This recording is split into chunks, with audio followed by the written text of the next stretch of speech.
नमस्कार दोस्तों, स्वागत है आपका हमारे YouTube चैनल जटधारी क्लासेस में। दोस्तों, यूकेपीएससी के द्वारा जो लैब असिस्टेंट यानी प्रयोगशाला सहायक की भर्ती आई है, जिसमें टोटल 107 पद हैं। तो बहुत सारे अभ्यर्थी कमेंट करते हैं कि सर इसका फॉर्म कैसे फिल करना है, फॉर्म कैसे भरना है। तो आज मैं आपको बताऊंगा कि यूकेपीएससी के लैब असिस्टेंट का जो विज्ञापन आया है उसको आपको कैसे अप्लाई करना है, कैसे आपको फॉर्म भरना है। तो स्टेप बाय स्टेप दोस्तों मैं आपको डिटेल्स जानकारी यहाँ पे दूंगा। तो आपको जाना है यूकेपीएससी की ऑफिशियल वेबसाइट पे pcs.uk.government.in इस वेबसाइट पे। फिर आप यहाँ पे नीचे जाओगे तो सबसे पहले काम क्या करना, अगर आप मोबाइल से भर रहे हो, ठीक है, मैं आप क्योंकि बहुत सारे अभ्यर्थी मोबाइल से ही भरते हैं, बहुत सारे अभ्यर्थी के पास सिर्फ मोबाइल ही होता है। तो मैं आपको यहाँ बता रहा हूँ कि मोबाइल से कैसे भरना है। बाकी कंप्यूटर पे तो भरना थोड़ा आसान हो जाता है। तो यहाँ पे अगर आप मोबाइल पे भर रहे हो तो सबसे पहले आपको काम करना है, थोड़ा सेटिंग पे जाना है यहाँ पे क्रोम ब्राउज़र की, और यहाँ पे इस पर क्लिक करके ये जो आप डेस्कटॉप साइट देख रहे हैं इसको क्लिक करना है। ठीक है, फिर ये आपका डेस्कटॉप वर्जन में आ जाएगा, जैसे आपका कंप्यूटर में खुलता है तो ये वैसे ही खुल जाएगा। फिर आपको नीचे जाना है और यहाँ पे अनाउंसमेंट पे आप देख सकते हैं, और यहाँ पे ये 5/8/2023 को जो लैब असिस्टेंट का जो विज्ञापन आया है वो यहाँ पे दिया गया। तो इस पर आपको क्लिक करना है। जैसे आप इस पर क्लिक करोगे तो यहाँ पे लैब असिस्टेंट ये नोटिफिकेशन है, ये है विज्ञापन। तो अब आपको क्लिक हेयर पे क्लिक करना है, ये जो रेड इसमें दिया गया है। जैसे आप इसमें क्लिक करते हो तो ये आपका खुल जाएगा, और फिर आपने online application for lab assistant जो सबसे ऊपर है यहाँ पे स्टार्ट डेट 5 अगस्त 2023 से इसके फॉर्म भरने शुरू हो चुके हैं, और जो इसकी अंतिम तिथि वो है 25 अगस्त 2023 तक। तो यहाँ पे आपको क्लिक कर देना है। फिर यहाँ पे देखो, यहाँ पे आ रहा है ईमेल पासवर्ड, लेकिन अभी आपने इसमें क्या नहीं किया, अभी आपने इसमें रजिस्ट्रेशन नहीं किया है लैब असिस्टेंट के लिए। तो पहले आपको रजिस्ट्रेशन करना है। यहाँ पे आपको क्लिक करना है पंजीकरण पे, रजिस्ट्रेशन नाउ। तो इस पर आप पहले क्लिक कीजिए और फिर आओगे आप। जब आप रजिस्ट्रेशन कर लोगे तो फिर आप लॉगिन पे आओगे। यहाँ पे आपको डिटेल्स भरनी पड़ेगी अभी। तो ये यहाँ पे opening date 5/8/2023 lab assistant higher education group C exam 2023, closing date 25/8/2023। तो यहाँ पे आपको नीचे आना है और अप्लाई नाउ पे क्लिक कर देना है। अब दोस्तों यहाँ पे एक महत्वपूर्ण बिंदु है जो सबसे पहला है, वो क्या है यहाँ पे कि यदि आपने, क्योंकि ये जो विज्ञापन आया है लैब असिस्टेंट का, ये पहले किसने निकाला था, पिछली बार यूके ने निकाला था। और फिर जब यूके पर आरोप लगे थे धांधली के, तो फिर यूके से वो वैकेंसी किसको दी गई थी, यूकेपीएससी को दी गई थी। जैसे पटवारी की दी गई थी, पुलिस की दी गई थी, तो उसी प्रकार ये भी दी गई थी। तो इसमें आपको क्या करना है, अब अगर आपने पिछली बार यूके का फॉर्म भरा था तो उसमें आपको एक रजिस्ट्रेशन नंबर मिला होगा।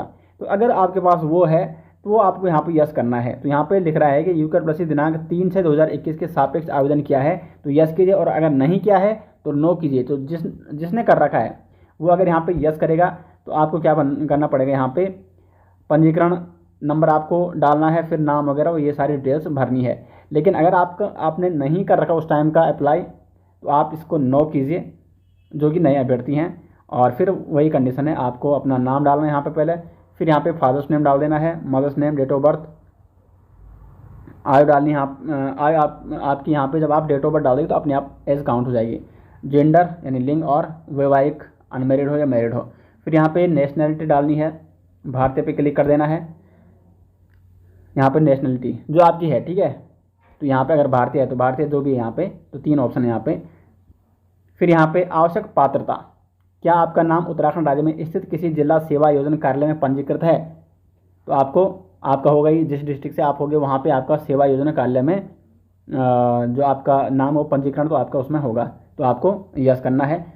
और अगर आप यस करते हो तो फिर किस डिस्ट्रिक्ट से है, पंजीकरण संख्या क्या है, रोजगार कार्यालय जो जिला है वो कौन सा है, पंजीकरण की तिथि कौन सी है, और कब तक वैलिड है, तो वो उसमें लिखा रहता है साफ साफ। फिर क्या आप किसी नौकरी में कार्यरत हैं, अगर हैं तो यस, और नहीं है तो नो कीजिए। क्या आपने उत्तराखंड राज्य में स्थित किसी भी मान्यता प्राप्त संस्थान से हाई स्कूल, इंटरमीडिएट या कोई अन्य समकक्ष परीक्षा उत्तीर्ण की है, तो ये कर रखी है तो यस कीजिए इसको। उसके बाद क्या आप या आपके पति पत्नी या आपके माता पिता उत्तराखंड राज्य में सेवारत सशस्त्र बलों, अर्धसैनिक बलों के नियमित कर्मचारी हैं और जिनकी सेवाओं को उत्तराखंड राज्य के बाहर स्थानांतरित नहीं किया जा सकता। यानी अगर आपके माता पिता उत्तराखंड राज्य में सेवारत हैं, सशस्त्र बलों में, अर्धसैनिक बलों के नियमित कर्मचारी, और ऐसी सेवाएं जो मतलब जिनमें उनका ट्रांसफ़र नहीं हो सकता उत्तराखंड के बाहर, तो अगर ऐसा है तो यस कीजिए और नहीं है तो नो कीजिए। फिर दूसरा यहाँ पे क्या आपके पति पत्नी या माता पिता राज्य सरकारी या अर्ध सरकारी संगठन के नियमित कर्मचारी है जो नियमित रूप से सेवा कर रहे हैं और जिनकी सेवाओं को उत्तराखंड राज्य के बाहर स्थानांतरित नहीं किया जा सकता। तो जो ऊपर वाला था वो किसके लिए था? सशस्त्र बलों और अर्धसैनिक बलों के लिए, तब आपको यस करना था। लेकिन अगर उसके अलावा जो अन्य राज्य की सेवाएं हैं जो स्थानांतरित नहीं हो सकती है बाहर, तो फिर आपको यस करना है अगर आपके माता पिता या पति पत्नी गवर्नमेंट जॉब में है। फिर यह है क्या आप उत्तराखंड के स्थायी निवासी हैं, तो यस करना है अगर आप उत्तराखंड के निवासी हैं लेकिन शिक्षा के उद्देश्य से उत्तराखंड से बाहर रह रहे हैं।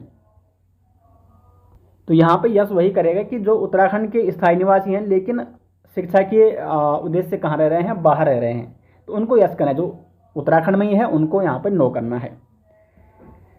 क्या आपका जीवन साथी या आपके माता पिता उत्तराखंड के स्थायी निवासी हैं लेकिन आजीविका शिक्षा के उद्देश्य से उत्तराखंड के बाहर रह रहे हैं? तो अगर आपके माता पिता उत्तराखंड के बाहर रह रहे हैं लेकिन आप उत्तराखंड के स्थायी निवासी हो तो यस करना है, नहीं तो नो करना है। फिर यहाँ पे आपको ये सभी के लिए इम्पोर्टेंट है, जो आपका डोमिसाइल होगा उत्तराखंड का वो आपको यहाँ पे उत्तराखंड आदिवासी यस करना है आपको। अगर आपके पास उत्तराखंड का क्या है डोमिसाइल जो सर्टिफिकेट है, आदिवास विवरण है जो, वो आपको यहाँ पर डालना है।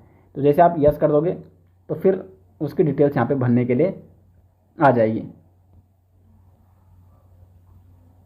चलो आदिवासी की कोई डिटेल्स नहीं बननी यहाँ पे, मतलब जो स्थायी डोमिसाइल सर्टिफिकेट है उसकी कोई डिटेल्स नहीं बननी, सिर्फ यस करना है आपको अगर आपके पास वो है। और मोस्टली जो उत्तराखंड के उनके पास तो होगा ही, ठीक है।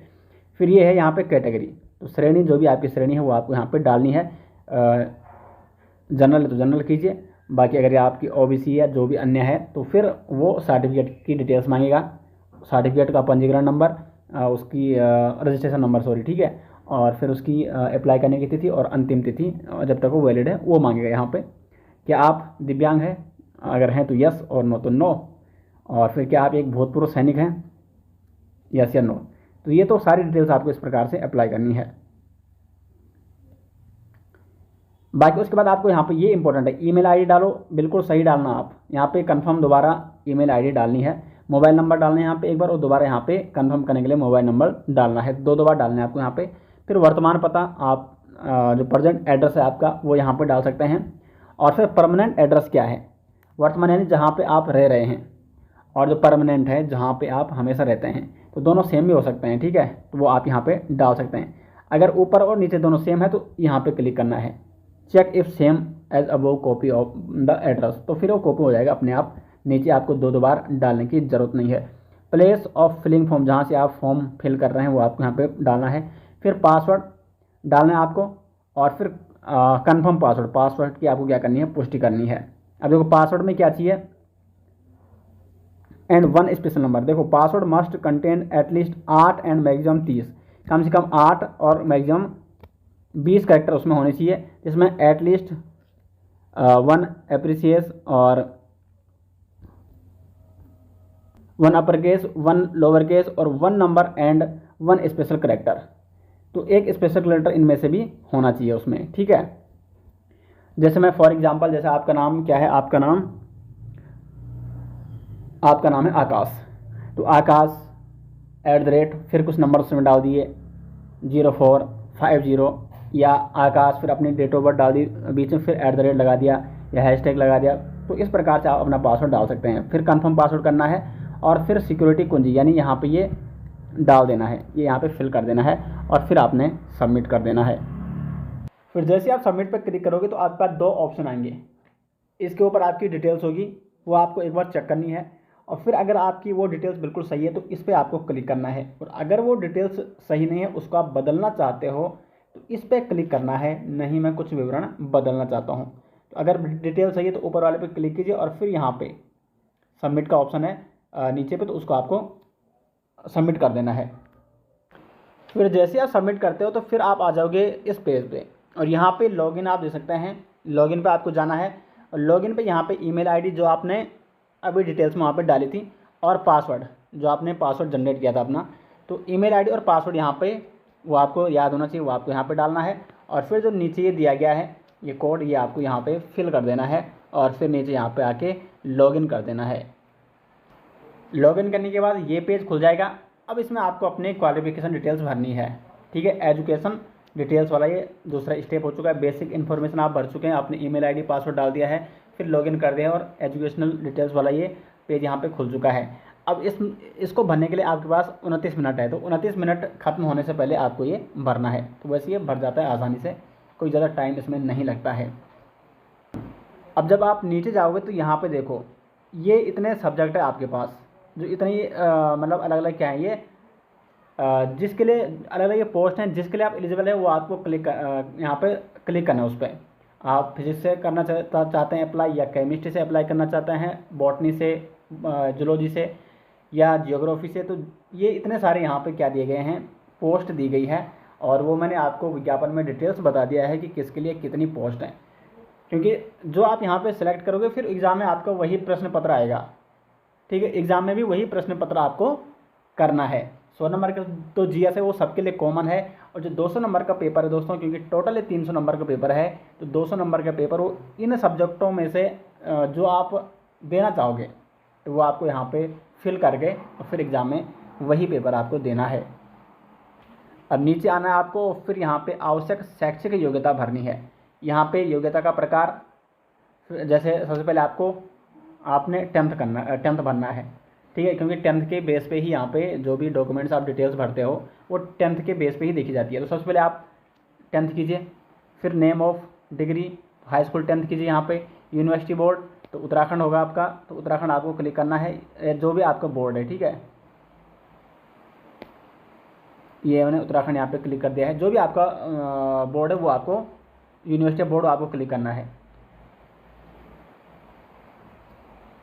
तो उत्तराखंड मतलब यहाँ पे वैसे स्टेट की बात कर रहा है, ठीक है। जिस स्टेट से आपका है तो यहाँ पे उत्तराखंड कीजिए, और फिर जो आपका बोर्ड है तो उत्तराखंड, क्योंकि मैंने उत्तराखंड स्टेट किया तो यहाँ पे उत्तराखंड बोर्ड अपने आप आ जाएगा। Uttarakhand board of school education, किस ईयर आपने उत्तीर्ण किया वो आपको यहाँ पर डालना है, और फिर सब्जेक्ट यहाँ पे फिल करने हैं, ठीक है। हाई स्कूल सब्जेक्ट यहाँ पे अपने आप आ जाएगा।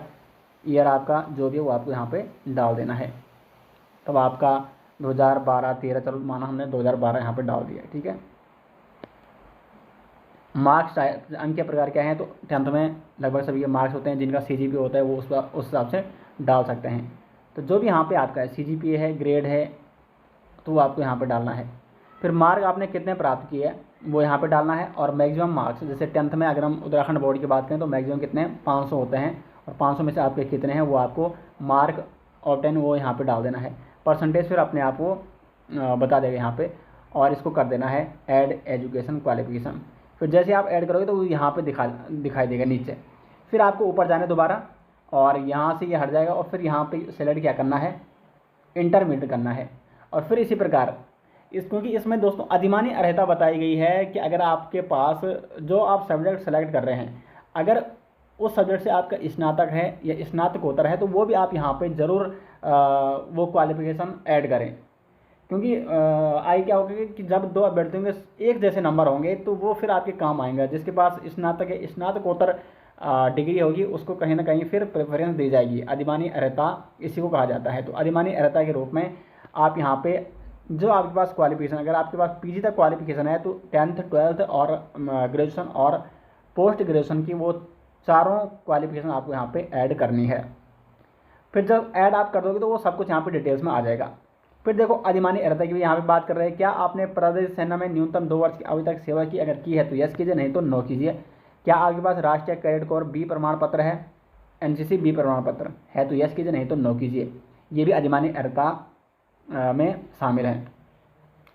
क्या आपके पास स्नातक डिग्री है, स्नातकोत्तर डिग्री है प्रयोगशाला विषय के साथ। अगर आपके पास जो ऊपर सब्जेक्ट हैं जिससे आप अप्लाई कर रहे हैं उसकी आपके पास क्या है, UG डिग्री है और PG डिग्री है, स्नातकोत्तर और स्नातक डिग्री, तो यस कीजिए, नहीं तो नो कीजिए। क्या आपके पास किसी प्रतिष्ठित संस्थान से कंप्यूटर संचालन में 6 महीने का प्रमाण पत्र है, अगर है तो यस कीजिए, नहीं तो नो कीजिए। क्योंकि ये सारी अधिमानी अर्हता में है। जिसके पास मतलब अगर सेम नंबर आएंगे तो जिसके पास ये अधिमानी अर्हताएँ होंगी उसको वहाँ पे वेटेज मिलेगा, प्रेफरेंस उसको दिया जाएगा वहाँ पे, अगर सेम नंबर की बात आ गई। फिर है एग्ज़ाम सिटी परीक्षा केंद्र। तो पहला परीक्षा केंद्र आप कहाँ डालना चाहते हैं, देहरादून डालना चाहते हैं तो सपोज यहाँ पे देहरादून कर दिया, और दूसरा आप जहाँ भी डालना चाहते हैं तो वो आपको यहाँ पे क्लिक करना है। क्या आपके खिलाफ कोई आपराधिक मामला लंबित है? अगर है तो यस, नहीं तो नो कीजिए। और फिर यहाँ पे क्या यूकेपीएससी यूकेट्रिपल ने चयन के लिए वंचित या ब्लैक लिस्टेड आपको कर रखा है? अगर कर रखा है तो यस, नहीं तो नो कीजिए। फिर आपको अपना आईडी प्रमाण पत्र यहाँ पे डालना है। मोस्टली यहाँ पे आधार कार्ड ही लोग डालते हैं, तो आधार कार्ड पे क्लिक कीजिए और आधार कार्ड नंबर आपको यहाँ पे डालना है और फिर इसको कंटिन्यू पे क्लिक करना है। तो इस प्रकार आपको अपनी एजुकेशनल क्वालिफिकेशन यहाँ पे सबमिट करनी है। जैसे ही दोस्तों आप यहाँ पे एजुकेशनल क्वालिफिकेशन भरते हो यहाँ पे, तो उसके बाद आपके पास जो तीसरा ऑप्शन है वो है अपलोड इमेज का। तो यहाँ पर देखो अपलोड इमेज कितना यहाँ पे मांगा गया है, 150 विड्थ चाहिए और 100 चाहिए हाइट। ठीक है, ये यहाँ पे क्या मांगी गई है, फोटोग्राफ और सिग्नेचर। जो फोटोग्राफ है वो है 150 विड्थ और 200 हाइट, जबकि जो सिग्नेचर है वो 150 विड्थ और 100 यहाँ पे हाइट है। तो इस प्रकार से यहाँ पे हिंदी में भी लिखा गया है। तो फिर आपको यहाँ पे फ़ोटो अपलोड करनी है और फिर सिग्नेचर अपलोड करना है। जैसे आप फ़ोटो और सिग्नेचर अपलोड कर दोगे वैसे आप यहाँ पे कंटिन्यू पे क्लिक करना है। जैसे आप अपलोड फ़ोटो करते हो उसके बाद आपके पास एक फाइनल सबमिट वाला पेज आ जाएगा। इसमें आपकी सारी डिटेल्स है, फ़ोटो से लेकर सिग्नेचर से लेकर सारी डिटेल्स। तो इसको एक बार आपको चेक कर लेना है, कहीं कोई मिस्टेक तो नहीं है। अगर कोई मिस्टेक हो चुकी है तो उसको आपको तुरंत चेंज कर देना है और फिर आपको जाना है नीचे और यहाँ पे दोस्तों इस पर क्लिक करना है कि मैं ये घोषणा करता हूँ कि मेरे द्वारा जो भरी गई डिटेल्स वो बिल्कुल सत्य है। तो क्लिक करना है और फिर यहाँ पे फाइनल सबमिट कर देना है। अब इसमें कोई शुल्क नहीं पड़ रही।